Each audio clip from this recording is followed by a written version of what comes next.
Hi, it's me again with Corel Draw Tips and Tricks, and I just was sitting here waiting for that my last video to load, and I was just playing around. And I made these two items, but I made them in totally different ways. And I'm going to show you how I made them, just to kind of give you an idea, just to play around. I'm holding down the control button to get a perfect square. I hit P in the center of the page. You don't need to do that, but Control D and rotate it 10 degrees. Control D, and what you're doing, you want to get it till it's around to that corner.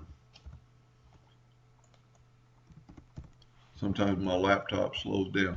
Then once you've got them all equal, just take and weld them, and there's that shape.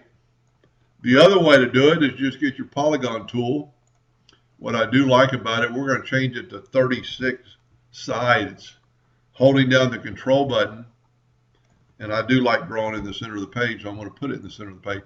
Now, what I do like about the polygon tool is you can keep changing it as you go. So we're going to make it kind of look like this. I'm going to grab the shape tool. I'm going to grab one of these nodes, and I'm going to hold down the control button. The control button doesn't allow me to go left or right. It just allows me to go straight down between those two nodes.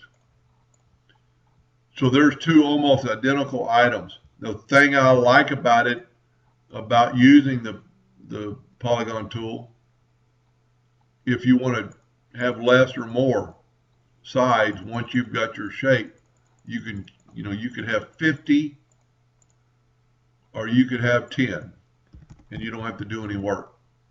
And then you could always change by holding down the control button and making it equal.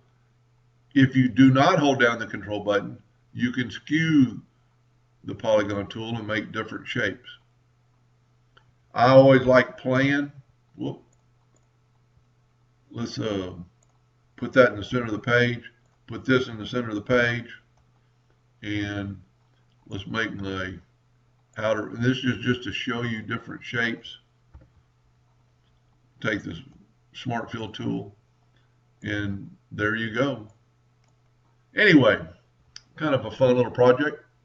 Hope that helped a little bit, and thank you for watching.